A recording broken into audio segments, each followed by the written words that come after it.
My name is Livia. I'm 34 years old. On Thanksgiving night, I sat in my parents' drafty dining room, watching them carve a turkey I paid for, right before they tried to hand me a $250,000 debt. You have a steady government paycheck.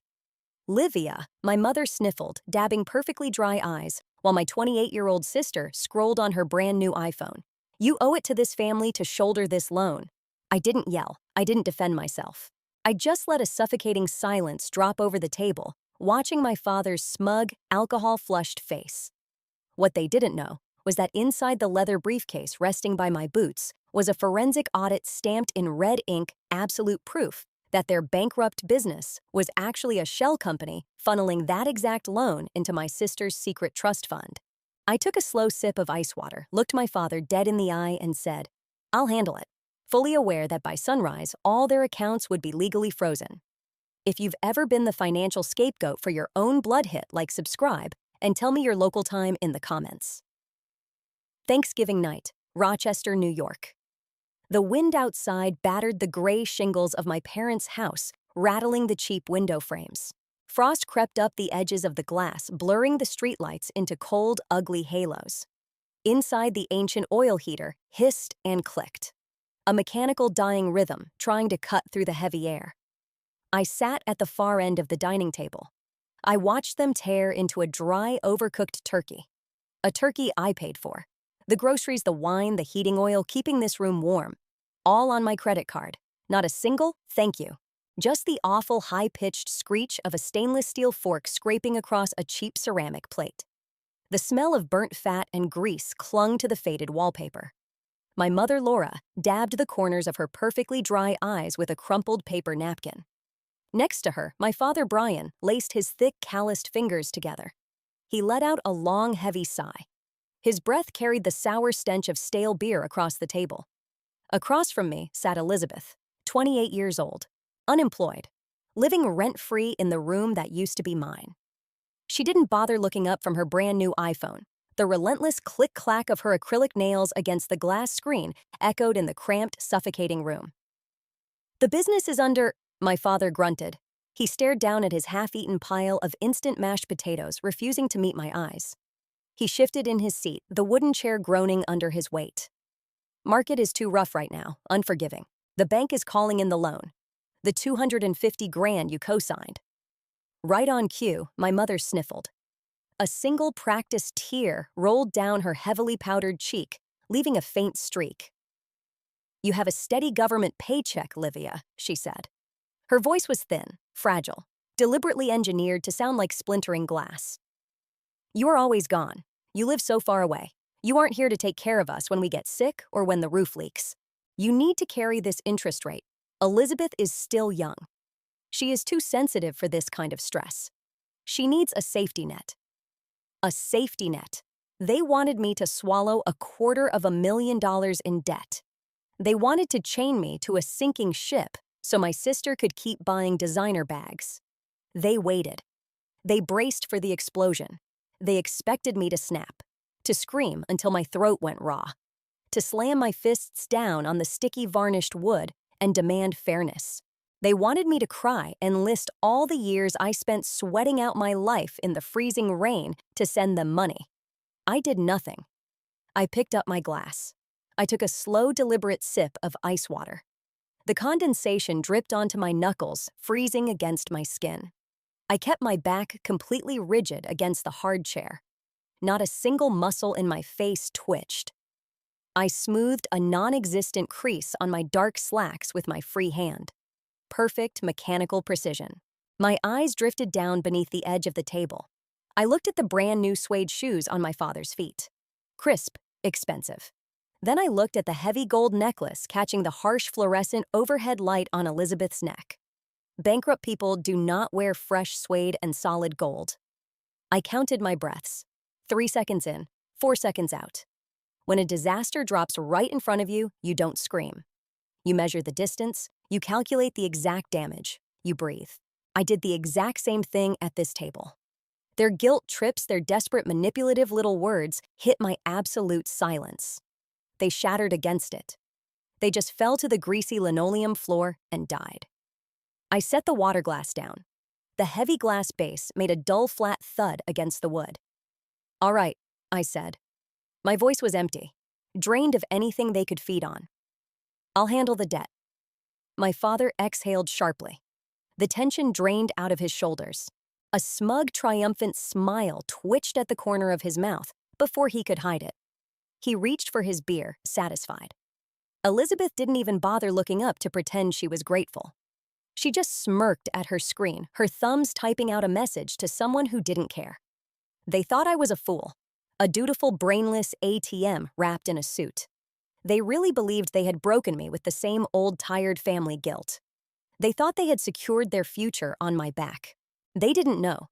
This entire fake, rotting empire was already a corpse. I had already signed the death warrant. I was just here to watch the body twitch one last time. Their little performance didn't start tonight over burnt turkey and cheap wine. It was already over. It ended exactly 4 months ago inside the sterile quiet of my apartment in Washington, D.C. 4 months before that Thanksgiving night, I took a 6-day leave to visit home after a long transfer. For 12 years, I had played the role of an endless wallet, a bank account that never ran dry. When the house heater broke down in the dead of winter, I wired my entire hazard pay directly to my father. When my mother needed cataract surgery, I cleared it using my personal savings, the money meant for my first house.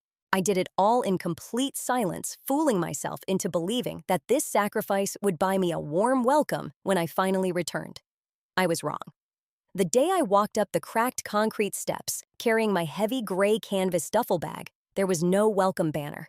Nobody stood at the door. My mother didn't even look up from the kitchen stove when the rusty screen door slammed. Nobody asked if my knee still throbbed after my recent training injury. I stood in the narrow hallway, the heavy strap cutting into my shoulder, listening to the depressed hum of the refrigerator. The sour smell of mothballs leaked from the closet, mixing with old grease. I hauled my bag up the creaky hardwood stairs, my bad knee grinding with every step. I reached for the brass knob of my old bedroom door. It was jammed. I shoved it hard, forcing the swollen wooden frame open. My old posters and twin bed were gone. The small desk where I used to study under a cheap lamp was gone. The space had been completely gutted to make room for Elizabeth. My childhood bedroom was now a massive walk-in closet. The walls were lined with white racks, packed tight with designer dresses, silk blouses, and expensive leather jackets. Custom shelves held rows of stiletto heels, and brand new boots filling the air with the scent of synthetic perfume. Luxury shopping bags were stacked high in the corner. I stood there in my dusty boots, my stained canvas duffel bag sitting on the floor. It looked like garbage dropped in a high-end boutique. Everything here was bought with my money. Every single stitch belonged to a 28-year-old sister who had never worked a full week in her life. That night, the house went dead silent. Around midnight, cold air rumbled through the unsealed window frames. I walked down the stairs in my wool socks, needing a glass of tap water to clear the grit from my throat. The downstairs was dark, but a yellow sliver of light cut through the cracked living room door. I stopped on the bottom step. "Elizabeth's credit card is maxed out again, Brian." My mother whispered, her voice frantic. "The bank sent another notice. We can't cover the minimum balance." My father let out a rough cough, followed by the clink of glass against a cheap whiskey bottle. "Just tell Livia to send more," he muttered. "She's on government payroll. The state covers her food and housing. Her money just sits there. Lizzie is weak, Laura. She can't hustle in the real world like Livia. She doesn't have that thick skin. We have to protect her." My chest pulled tight. A sharp, pathetic twinge of old pain. It was the final blow. They didn't see a daughter.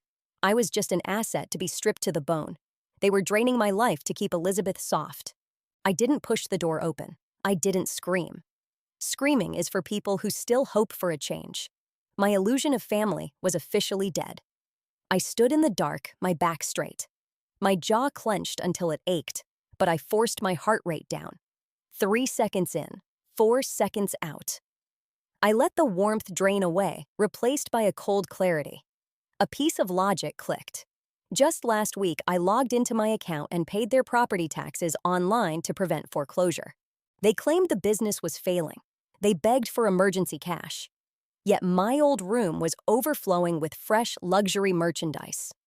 The math didn't add up. The system was compromised by the people inside. I turned back without a sound, leaving the water glass behind. I walked up the dark stairs, avoiding the creaky boards. I went into the small guest alcove where they had thrown a mattress on the floor for me. I sat down, pulled out my laptop, and flipped it open. The blue light hit my face. If you have ever felt like your hard work was nothing but a resource for people who didn't care about you, please like this audio, subscribe, and comment the word "leave" below, so I know you are listening. My fingers hovered over the keyboard, completely still. I didn't feel sadness anymore, just a freezing determination. I logged into the business ledger. The real war didn't start with shouting. It started with a flashing cursor. Back in Washington, D.C., I made one phone call. Jose arrived at my apartment 20 minutes later. He didn't bring cheap wine or hollow sympathy. He brought his leather briefcase. Jose was a lawyer, and he knew me well enough to understand that I only found peace in hard, irrefutable numbers. We sat at my heavy oak dining table. The apartment was spotless, everything in its place. A sharp contrast to the greasy, suffocating dining room I had just left in Rochester. The only light in the room came from the pale blue glow of my laptop screen, casting long, sharp shadows against the bare walls. A mug of black coffee sat between us, cold and bitter. The space was completely silent, interrupted only by the quiet, overworked hum of the laptop fan and the sharp, rhythmic click of my mouse. I plugged in a secure drive. I bypassed the surface-level checking accounts and pulled the raw business ledgers for my father's company. It looked exactly like a financial graveyard. Inflated contractor invoices for lumber that was never delivered.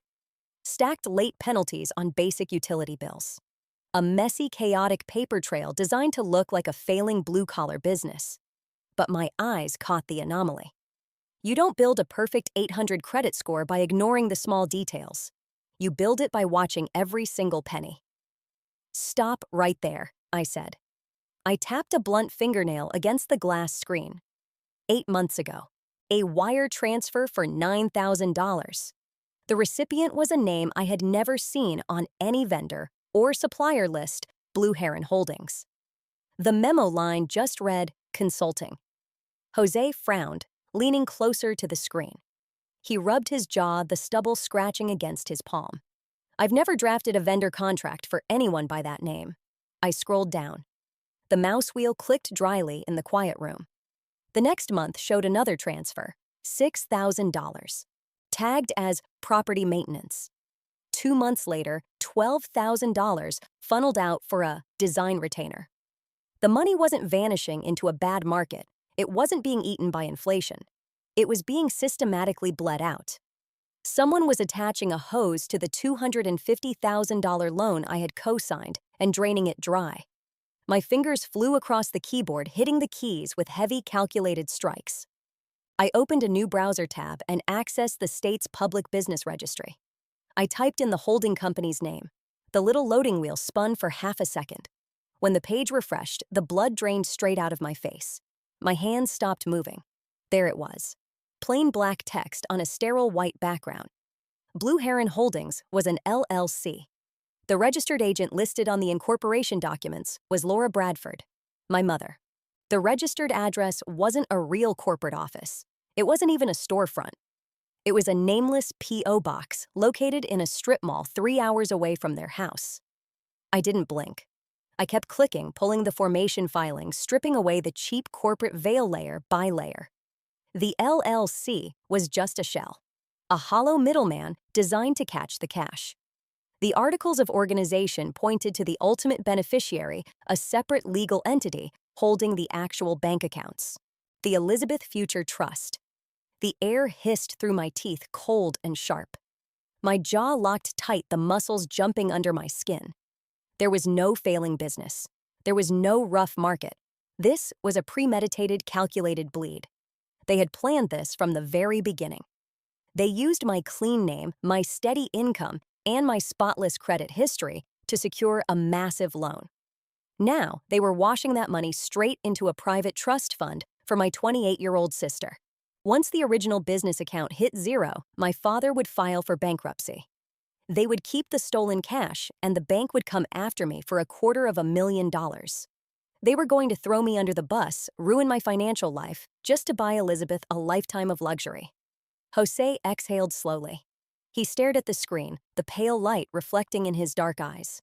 His voice dropped to a low, dangerous whisper. Livia, they are laundering money. I didn't cry. My hands didn't shake. The crushing weight of the betrayal didn't make me collapse. Instead, it burned away every last ounce of pity I had left for the people who shared my last name. I reached over and hit the print command. The heavy laser printer in the corner of the room woke up with a low mechanical groan. It started spitting out the bank statements, the incorporation documents, the absolute undeniable proof. Each sheet of paper sliding into the plastic tray sounded like a nail being driven into a coffin. I know, I said. My voice was completely flat, staring at the growing stack of paper that would end my family. And they're about to find out never lay a trap for someone who knows how to tear a system apart.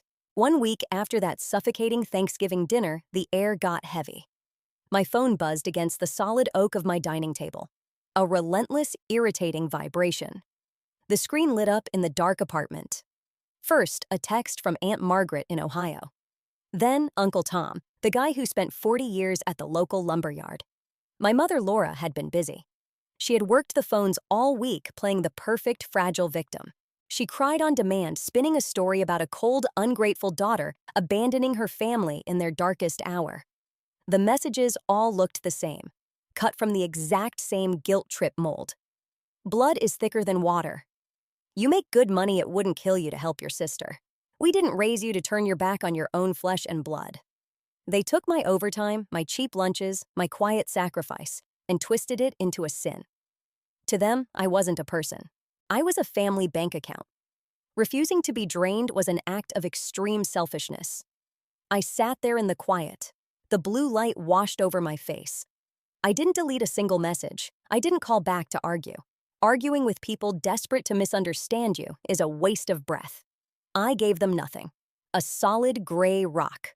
I typed a single flat response, copied it, and sent it to everyone. Information received. Saturday morning. I drove back up to the house in Rochester. I needed old tax returns left in a filing cabinet. My tires crunched over the dirty gray snow packed into the driveway. I walked up the cracked concrete steps and pushed the rusty front door open. The stale, sour smell of the house hit me instantly. But my eyes didn't go to the unopened bills on the glass coffee table. They went to the corner of the living room. There was a massive empty space on the faded carpet. Just a heavy layer of dust shaped like a rectangle. For 15 years, a heavy oak piano sat in that exact spot. It wasn't just furniture. It was the physical proof of my first real job. I bought it at 16. I paid for it by flipping burgers in a grease-stained uniform, saving every dollar while other kids went to the movies. It was the only thing in this rotting house that actually belonged to me. Gone. My father, Brian, was slumped in his fake leather recliner. He wore a stained t-shirt. A half-empty can of cheap domestic beer rested on his knee. The television blared a morning sports show. The smell of stale alcohol and unwashed clothes hung in the air. He didn't turn his head. He just stared at the TV, lifting a thick hand to point a lazy finger at the empty corner. Taking up too much space, he grunted. His voice had the rough, gravelly edge of a man who drank his breakfast. Sold it to the thrift shop down on Main Street. Got $300 for it. Just enough to cover the minimum payment on Lizzie's credit card this month. $300. For my only childhood anchor. Sold to keep a 28-year-old in designer clothes. He finally turned his head. His bloodshot eyes locked onto my face.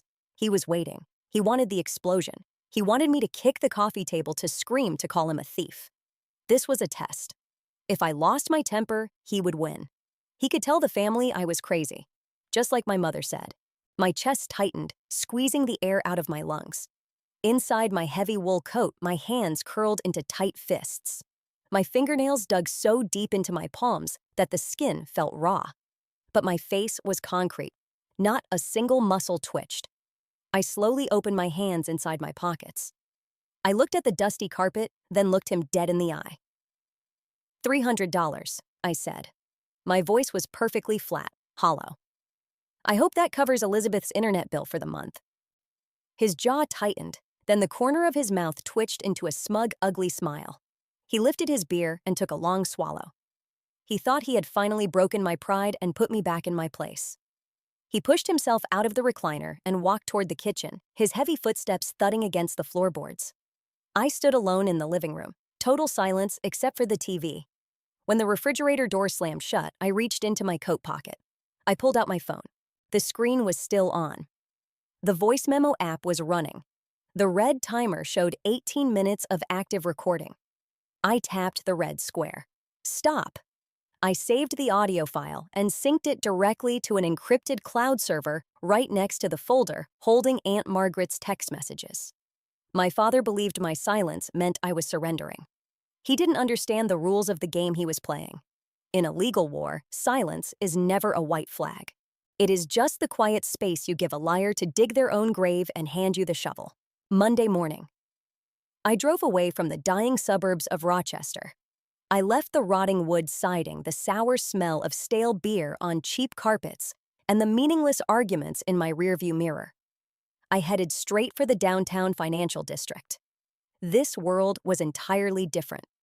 The law firm specializing in trust and estate management sat high up in a heavy glass building. The air inside smelled of polished mahogany, expensive leather, and quiet authority. Thick carpets swallowed every footstep. Everything was silent, precise, cold. A complete contrast to the rotting mess I shared a last name with.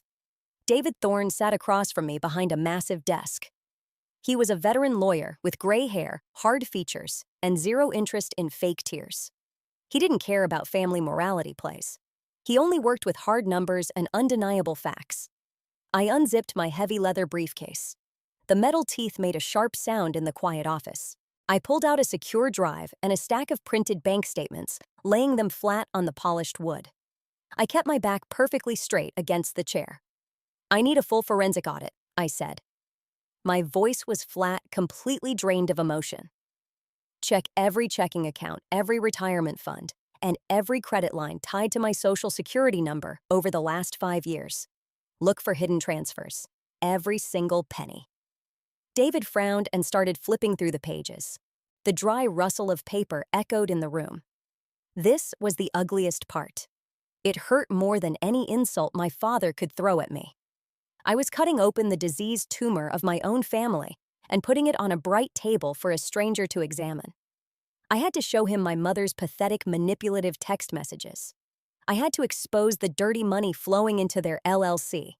I had to let him read the shameless legal structure of the Elizabeth Future Trust. David took off his horn-rimmed glasses and set them gently on the desk. His jaw tightened. His eyes held a heavy, uncomfortable pity. "Livia," he said, his voice dropping low. "Are you absolutely sure you want to push this forward? Once we hand this evidence to a judge, your family's reputation is gone. They will face federal fraud charges. There is no walking this back." My throat went dry. A bitter burning sensation clawed at my esophagus. Crushing the dignity of the people who share your blood is never easy. Under the heavy oak desk, my hand curled into a tight fist against my leg. I smoothed an invisible crease on my dark slacks, focusing on the friction of the fabric to anchor my mind. I swallowed hard, forcing my heart rate down. "I'm not destroying anything, David," I said, locking my cold eyes onto his. "I am just calling the cleanup crew to a rotting crime scene." 5 days later. A heavy brown envelope arrived at my apartment. I sliced the flap open with a letter opener. Inside was the final audit report verified by an independent accounting firm. Black ink on stark white paper. Every stolen dollar, every fake contractor invoice, every cash deposit into the shell company was documented. It was a calculated, deliberate financial extraction. On the last page was a sharp signature and a red rubber stamp. I could almost hear the dry, brutal sound of that stamp hitting the paper. It carried the crushing weight of federal law. When this binder opened in a courtroom, all their crying about blood and sacrifice would instantly turn into worthless garbage. My phone buzzed on the desk. It was David. "We have the evidence." His voice came through the speaker, clear and dangerous. "I can ask the judge to freeze all their bank accounts right now." Do you want me to send a process server to their front door at dawn tomorrow? I held the heavy binder in my left hand. I looked out the window. The first snow of winter was falling, dropping quietly onto the gray asphalt below. The air outside looked freezing and perfectly clear. If you have ever had to face the brutal truth to cut toxic relatives out of your life, hit like on this audio, subscribe to the channel, and comment the word truth below, so I know you are standing with me. I stared at the falling snow for a long time. No, I answered. I closed the binder. The thick plastic cover snapped shut. A sharp, dry sound, exactly like a judge's wooden gavel hitting a desk. Sending a legal notice through the mail won't teach a narcissist anything. I said, my voice completely flat and freezing cold. I am going to let them climb all the way to the top of the pedestal they built for themselves. And then I am going to personally rip it out from under them in front of everyone. For the past 2 weeks, I became a brick wall. I applied the gray rock method with absolute ruthless consistency. My phone became a steady stream of demands disguised as family bonding. My mother left voicemails, her voice trembling over the sound of a rattling heater, crying about how the winter electric bills were going to bury them. My father left long, rambling messages late at night. I could hear the clink of a glass bottle against the receiver as he demanded I sign over my honorary equity in his failing business. He framed it as a favor to me, a way to protect my government paycheck from his impending bankruptcy. I gave them absolutely nothing to feed on. No anger, no desperate arguments. My text replies were entirely hollow. I understand. Let me look into it. Draft the paperwork. My total lack of resistance fed right into their massive delusion. They honestly believed their cold shoulder routine had broken my stubborn streak. They thought the quiet, exhausted daughter was finally falling back into line, ready to open her wallet and take the blame. The exhaustion was real, though. It sat deep in my bones, a heavy, suffocating weight. Fighting against a room full of aggressive strangers is easy. Dissecting a diseased tumor that shares your last name is a different kind of exhausting. I came back to my apartment after a long Thursday shift. The space was dead quiet. I didn't pour a glass of whiskey. I didn't sit on the couch and stare at the wall. I walked into the laundry alcove and pulled out the heavy ironing board. I plugged in the metal iron. The indicator light clicked on, glowing a faint, steady red in the dim room. I laid a white cotton dress shirt flat across the board. The iron hissed violently as it hit the damp fabric. A thick cloud of steam shot up, filling the small space with the smell of hot, clean cotton. I pressed the heavy metal down, moving it with slow mechanical precision. I flattened every single wrinkle. I aligned the collar until the edges were razor sharp. When the people closest to you use lies to tear your world apart, you use extreme order to put it back together. Discipline was the only thing keeping me from crashing onto the hardwood floor. My phone buzzed against the glass coffee table. Jose. I didn't stop ironing. I just reached over and hit the speaker button. I finished drafting the debt release forms. His voice came through the speaker crisp and grounded. But Livia, why did you agree to this dinner on Friday? Your father is aggressively demanding you sign the property transfer over to him so he can handle things his way. It's a blatant setup. He wants to stick you with the entire $250,000 loan balance while he liquidates the remaining assets. I set the iron upright. I reached over and pulled the thick black plug from the wall. The hissing slowly died down, leaving the room quiet again. I know exactly what it is, I said. My voice was completely flat, echoing slightly in the empty apartment. But I need him to physically put his pen on that transfer paper. I need him to confirm the movement of that stolen money in front of a witness. If I stop him now, he claims it was an accounting error. But the second the ink dries on that document, this is no longer a messy family dispute. I looked at the perfectly pressed shirt. It becomes federal financial fraud. Jose was quiet for a long second. He understood the brutal math of it. My father was completely blinded by his own arrogance. He actually believed he had cornered me. He thought he was walking away with $250,000, leaving me chained to a sinking ship so my sister could keep buying designer shoes. An hour later, a text popped up in the family group chat. My father. He had booked a private dining room at Prime Steakhouse for Friday night. It was the most expensive, pretentious restaurant in downtown Rochester. A place where guys in cheap suits went to pretend they were wealthy, cutting into dry-aged steaks that smelled like burnt garlic and butter. His message read, celebrating our reunion and getting the paperwork out of the way. They were going to wear their new suede shoes and heavy gold necklaces. They were going to drink expensive red wine, paying for it all with the money they bled out of my name. They were throwing a victory party on my grave. The location was set. The trap was fully baited. And I was going to bring the black audit binder to dinner.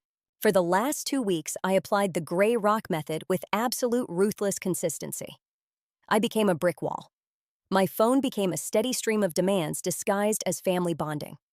My mother left voicemails, her voice trembling over the sound of a rattling heater crying about how the winter electric bills were going to bury them. My father was more manipulative. He left long, rambling messages late at night. I could hear the clink of a glass bottle against the receiver as he demanded I sign over my honorary equity in his dying company.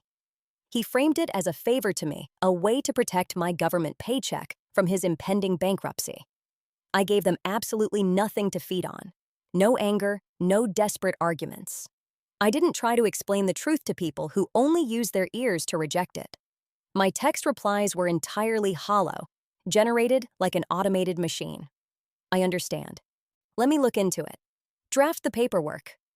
That total lack of resistance fed right into their massive delusion. They honestly believed their cold shoulder routine had worked. They thought the quiet, exhausted daughter was finally falling back into line, ready to open her wallet and take the blame for their failures. The exhaustion was real, though. It sat deep in my bones, a heavy, suffocating weight.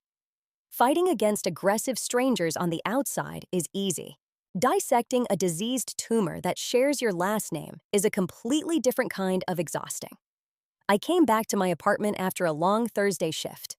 The space was dead quiet. I didn't pour a glass of expensive wine. I didn't sit on the couch to complain or cry.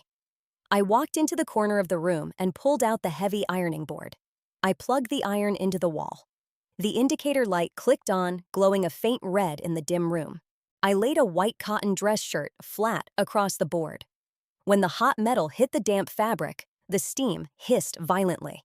A thick white cloud shot up, filling the small space with the clean, harsh smell of heated cotton.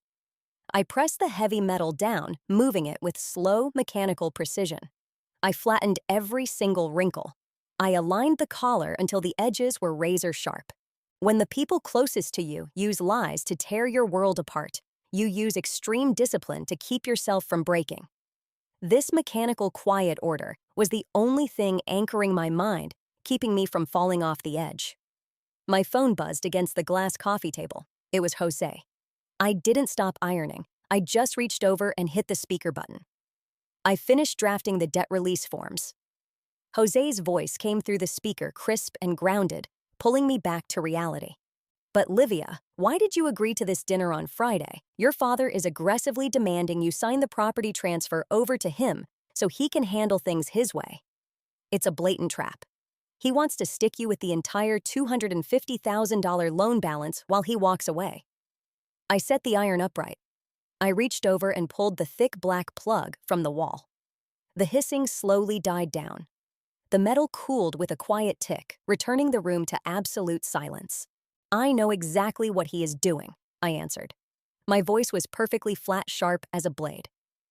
But I need him to physically put his pen on that transfer paper. I need him to confirm the movement of that stolen money right in front of a witness. If I drop the evidence right now, he will deny it and blame an accounting error. I stared down at the perfectly pressed collar of the shirt. The second the ink dries on that document, this is no longer a messy family dispute. It is federal financial fraud. Jose was quiet for a long second on the other end of the line. He understood the brutal math of it, a perfect perjury trap. My father was completely blinded by his own arrogance. Believing he had secured the assets and turned me into the perfect scapegoat, he started spending money like a man who actually earned it. An hour after my call with Jose, the family group chat lit up. My father had booked a private dining room at Prime Steakhouse, the most expensive, pretentious meat joint in downtown Rochester. a place that always smelled of burnt garlic butter and overpriced wine. Celebrating our reunion and getting the paperwork out of the way. His message read. I could almost hear his loud bragging laugh echoing through the phone. They were getting ready to put on their expensive clothes and drink high-end red wine, paying for it all with the money they stole from me. They were drunk on their illusion of power, completely unaware that they were stepping directly onto a landmine. The coordinates were locked. Everyone was converging on one spot. And I was going to bring the audit binder to their final dinner. I stood in front of the mirror in my silent apartment. I didn't wear anything flashy or loud. I wore a charcoal suit. The heavy wool blend was stiff, cutting sharp lines across my shoulders. Not a single crease. I slid my feet into flat black leather shoes, pulling the laces tight with two sharp, deliberate tugs. My reflection gave nothing back. Just cold, empty eyes staring from a still face. I picked up the black leather briefcase resting on my bed. Inside was a thick stack of paper. The forensic audit report. State seals stamped in heavy red ink. A blank asset freeze order just waiting for a judge's signature. I pushed the metal latches down. They snapped shut with a sharp, dry click. In the empty room, it sounded exactly like a pair of heavy handcuffs locking into place. Saturday, 7 o'clock. Prime Steakhouse was the loudest, most pretentious meat joint in downtown Rochester. Outside, the freezing wind whipping off Lake Ontario rattled the thick, double-pane windows. Inside, it was an entirely different world. A world built on plastic cards and fake money. I walked toward the private dining room at the back. The heavy smell of burnt garlic butter and roasted meat hit my face. Laughter bled through the slightly open glass doors. The sharp, high-pitched clinking of heavy silver forks scratching against white porcelain plates cut through the low music. I stepped inside. The noise died down instantly. My father was at the head of the long table. He wore a brand-new thick cashmere sweater. Elizabeth sat to his right, mindlessly running her hand over the soft leather of a designer handbag sitting on its own designated chair. My mother, uncles, and aunts were all holding crystal glasses of expensive red wine. "Livia, right on time," my father boomed. He stood up, flashing a wide, arrogant smile. He walked over and clapped a heavy hand on my shoulder. His breath smelled like premium scotch and cheap cigars. I didn't flinch. I didn't brush his hand away. I just pulled out an empty chair at the far corner of the table and sat down. The stiff fabric of my suit dug into my ribs. They poured more wine, $80 a bottle at least. I stared at the dark red liquid splashing into the glasses. My mind briefly flashed back to my 20s. I remembered sitting in a freezing car during overnight shifts eating cold, dry granola bars out of plastic wrappers just to save $20 a week. I built an 800 credit score out of dirt, sweat, and starvation. And they were sitting here eating my sweat, drinking my exhaustion, laughing about it. I slowly turned my head and scanned the restaurant, past the glass doors of our private room, out in the dim light of the main bar. A small corner table in the shadows. David Thorne sat there. He wore a dark suit, slowly sipping a glass of sparkling water. A black leather briefcase identical to mine rested against the leg of his chair. Our eyes met for a fraction of a second. He didn't nod. I didn't blink. The invisible steel net was fully strung around the room. The waiters came in and cleared the appetizer plates, scraping leftover crab meat into the trash. My father cleared his throat. He picked up a silver fork and tapped it against his crystal glass. Clink, clink, clink. He wanted his audience. The relatives went quiet, looking up at him with expectant faces. "We've had a rough year." My father started, his voice dripping with fake practiced emotion. "The economy is tough. Things got messy, but family sticks together. We make sacrifices for each other, right? That's what the Bradford name means." He reached into the inner pocket of his expensive cashmere sweater. He pulled out a folded document. He smoothed it flat onto the polished wood table. "Livia has finally agreed to sign over her control of the company assets. She's stepping back so I can handle this debt my way," he announced loudly. A few of my aunts clapped. Elizabeth didn't even look up from her phone. My father slid the paper down the table. It stopped right in front of me. He tossed a heavy gold-plated pen on top of the signature line. He leaned back in his leather chair, crossing his arms over his chest. He looked like a king who had just conquered a peasant village. "Sign it, kid," he said, a smug grin pulling at the corner of his mouth. It's all over. If you have ever had to sit silently while toxic people celebrated their lies, hit the like button, subscribe to the channel, and comment the word karma below. I want to know you are sitting at this table with me. I stared down at the gold pen resting on the paper. I didn't reach for it. I didn't say a single word. My face remained an absolute blank wall. I just slowly lifted my eyes from the fake contract, looking past my father's smug face straight through the glass doors. Out in the shadows of the main bar, David Thorne picked up his briefcase and stood up. "Sign it," my father hissed through his teeth. The smug, arrogant smile was still frozen on his face, but his bloodshot eyes were hard, demanding. Beside him, my mother sat completely rigid. Her knuckles were white as she gripped a linen napkin, giving me a frantic pushing nod. The chewing stopped around the long table. The aunts and uncles stared in dead silence. They were waiting for the familiar surrender. They expected the obedient, exhausted daughter to just fold under the pressure like she always did. I didn't reach for the gold pen resting on the fake contract. I didn't blink. I just looked straight into his face. My chest rose and fell in slow, measured counts. 0 fear. 0 hesitation. I tilted my head just a fraction of an inch. From the shadows behind my father's chair, heavy footsteps thudded against the hardwood floor. Slow, steady, and deliberate. David Thorne stepped out of the dim restaurant lighting and stopped right at the edge of our private dinner. His dark suit absorbed the light. He carried no warmth. The suffocating heavy air of family authority shattered the second he appeared. "Mr. Bradford," David said.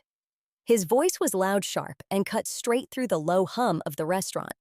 "As the legal representative appointed by the court, I am informing you that the document you are attempting to force my client to sign has absolutely no legal value."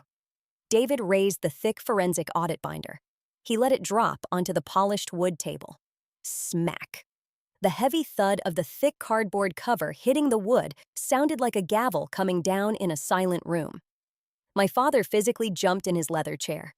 The red color drained completely out of his cheeks, leaving his skin a sickly pale white. He stammered, looking from the heavy binder to David, his chest heaving. "Who the hell are you? This is internal family business." "It hasn't been family business for 8 months, I said. My voice was entirely flat, cutting him off mid-sentence like a blade. David opened the heavy cover of the binder. He didn't look at my father. He just read the facts, stripping away the lies piece by piece. A federal freeze order on all bank accounts and credit lines tied to Blue Heron Holdings, as well as the Elizabeth Future Trust, was issued by a judge at 4 o'clock this afternoon. The financial records detailing the wire fraud, the falsified contractor invoices, and the deliberate siphoning of loan funds over the last 8 months have been handed over to criminal investigators. A sickening silence fell over the room. It was so thick you could hear the freezing wind rattling the double-pane glass windows outside. My mother let out a horrific, choking gasp. She clutched both hands to her chest like she was having a heart attack. Across the table, Elizabeth's jaw dropped. Her fingers went completely limp. Her expensive smartphone slipped from her hand and splashed directly into a puddle of thick brown steak sauce on her porcelain plate. She didn't even try to pick it up. My father reached out to grab the binder. His thick, calloused hand shook violently in the air. He pulled it back before making contact with the paper. Panic fully replaced the arrogance in his eyes. He spun around in his chair, looking at the relatives desperately searching for backup. He wanted the family loyalty he had just preached about. Aunt Margaret pushed her chair back, the wooden legs scraping loudly against the floor. She wanted to get as far away from him as possible. Uncle Tom leaned away, crossing his arms tight against his chest, staring at his plate.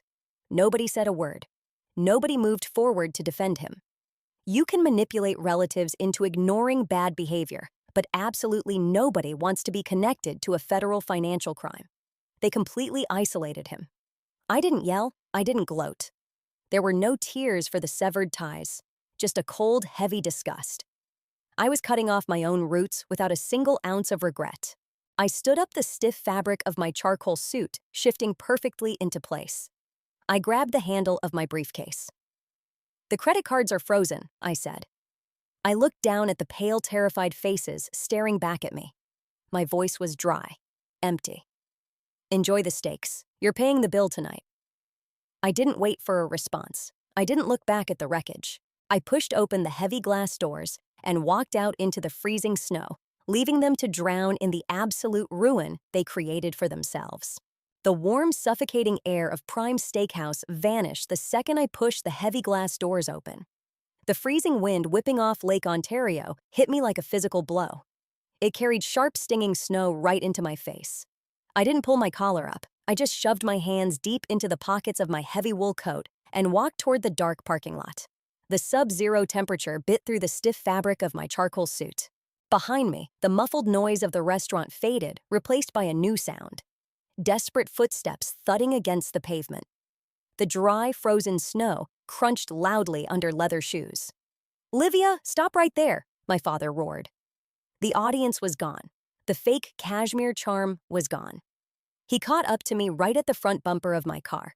His face was a blotchy, angry red in the pale yellow glow of the streetlights. His chest heaved, breathing out thick, white clouds of condensation into the freezing air. The narcissist was losing his grip desperately, trying to claw back the illusion of parental authority in an empty parking lot. He didn't apologize. He didn't ask how we could fix the legal mess he created. He went straight for the guilt. "Are you happy now?" he hissed through his teeth. He jabbed a thick, calloused finger toward my face. "Throwing our private business out for strangers to laugh at. Tearing your own blood down over some money. Your grandparents would be absolutely sick. They are turning in their graves right now, watching you ruin your mother and sister like this. Over a piece of paper." He was trying to use ghosts, attempting to weaponize the dead to trigger my conscience. He wanted to hit that ingrained blue-collar loyalty, the old rule that says you suffer in silence to keep the family intact. I pulled my car keys from my pocket. The metal clinked sharply in the quiet lot. I didn't unlock the door yet. I turned and looked him dead in the eyes. I didn't feel anger. I didn't feel pity. I just felt a cold, clinical clarity. "I didn't back you into a corner," I said. My words dropped into the freezing air, sharp and heavy as gravel. "Your own greed built that dead end." He opened his mouth to argue, but I cut him down immediately. "And keep the dead out of this. You didn't steal my money to protect this family. You didn't funnel cash into a shell company because the economy was tough. You did it because you are weak. You needed someone to step on so you could feel tall. You used my clean name and my sweat to buy Elizabeth designer bags just so you could play the big successful provider." The fake moral high ground collapsed entirely. I stripped the family sacrifice lie completely bare, leaving nothing but the ugly, pathetic truth. He froze. His mouth hung open, but the words died in his throat. The angry red flush drained completely from his face, replaced by a sickening pale white. Real, unfiltered panic finally clawed its way into his bloodshot eyes. He suddenly realized the invisible string he had always used to pull me back was gone. Cut clean through. "You?" He stammered, his loud voice suddenly small and hollow. "You're actually walking away. You're going to completely cut us off." I pressed the unlock button on my key fob. The mechanical click echoed in the cold. I pulled the heavy car door open. "What the relatives think is not my problem anymore," I said, my voice completely empty of any emotion. "As of this minute, I am done paying the subscription fee for the privilege of being exploited by you. Goodbye." If you have ever had to set an absolute steel boundary to protect your sanity from toxic family members, hit the like button, subscribe to the channel, and comment "no contact" below to show you broke the cycle. I slid into the driver's seat and pulled the door shut. The heavy slam cut off whatever excuse he was about to make. I turned the key. The engine turned over with a low, definitive rumble. I shifted into drive and pulled out of the dark lot, my headlights cutting through the blinding white snow of the main road. I drove straight into the winter night. I kept my eyes locked completely forward. I didn't look in the rearview mirror once. 6 months is a lifetime when your bank accounts are bleeding out. By the end of May 2026, the Bradford family's fake empire collapsed exactly the way the cold math predicted. Without my perfect credit score holding up the rotting wood, the entire structure caved in. The bank foreclosed on their house 3 weeks ago. A thick manila envelope from the county court arrived in my mailbox yesterday. I didn't even tear the flap open to read the ugly details. I just fed the heavy paper straight into the shredder in my home office. I stood in the quiet room, listening to the harsh grinding noise of the steel blades chewing the legal notice into worthless confetti. The sound was incredibly satisfying. Federal auditors are currently tearing the Blue Heron Shell Company down to the studs. The tax fraud penalties alone will bury my father for the rest of his natural life. Last Tuesday, he hired a cheap third-party lawyer to beg for a settlement, a desperate scrambling attempt to stay out of a federal courtroom. My lawyer, David Thorne, didn't entertain a phone call. He sent exactly one sentence back in a standard email. My client is not interested. As for me, I took the promotion. The federal financial agency needed a senior director who knew how to rip apart shell companies and track dirty money. They needed someone who didn't flinch when the numbers got ugly. I fit the job perfectly. Friday night, I stood on the concrete balcony of my apartment in Washington, D.C. The air was warm, smelling of hot asphalt and exhaust. Below me, the city lights flickered, forming a massive, glowing golden grid against the dark sky. The low, steady hum of traffic was grounding. Jose walked out onto the balcony. The sharp, clear clink of two crystal glasses touching echoed in the quiet space. He handed me a glass of heavy red wine. I looked back inside through the sliding glass door. I bought that wine. My name is on the lease. I paid for the heavy leather couch and the solid oak dining table. Everything in my line of sight was bought with my own clean money. Absolutely transparent. There was no hidden debt, no secret loans, no relatives waiting in the shadows to bleed my bank account dry to buy designer bags. I held my smartphone in my left hand. My thumb rubbed over the smooth, cold glass of the screen. I opened the blocked messages folder. It was the last bad habit I was trying to break. Like checking a deadbolt you already know is locked tight just to feel the heavy metal under your fingers. Dozens of messages sat in the digital trash bin. My mother leaving long, rambling voicemails about blood loyalty and forgiveness, the sound of her fake crying echoing over a rattling car heater. My father typing out aggressive drunk paragraphs at 2 a.m, calling me ungrateful and selfish, his spelling getting worse with every sentence. Elizabeth posting passive-aggressive quotes on her social media about karma and family sticking together. They were still desperately trying to buy me back. Still trying to trade with the fake currency of guilt. I don't accept that currency anymore. Jose leaned against the metal railing next to me. He took a slow sip of his wine. He didn't ask how I was feeling. He just looked at the glowing screen in my hand. Checking the market? He asked, his voice low and easy. Just clearing the cache, I answered. I tapped the screen. Select all. A dozen blue check marks appeared next to their desperate lies. I didn't read the rest of the words. I didn't feel a drop of pity. I tapped the red button at the bottom of the screen. Delete. The screen went completely blank. The server was clean, wiped out. I looked back out over the glowing city. For years, I thought solvency was just a math problem. I thought it meant having more cash than debt. I honestly believed that if I just poured enough of my own sweat and money into the black hole of my family, I would eventually earn their respect. I thought I could buy their love by letting them ruin my credit. I was wrong. Tonight, I finally understood that true solvency is emotional. It is the ability to walk away from a rotting, toxic investment without ever turning your head to look back. The Bradford family spent every last drop of my trust. They bankrupted themselves morally long before the bank finally came and took their house. They had absolutely nothing left to offer me. I was completely free. I took a sip of the red wine. It tasted rich, heavy, and perfectly bitter on my tongue. The best sound in the world isn't a fake apology. It isn't a tearful family reunion. It is the heavy, permanent click of a door locking out the people who tried to destroy you. I set my phone face down on the railing and turned my back on the past forever.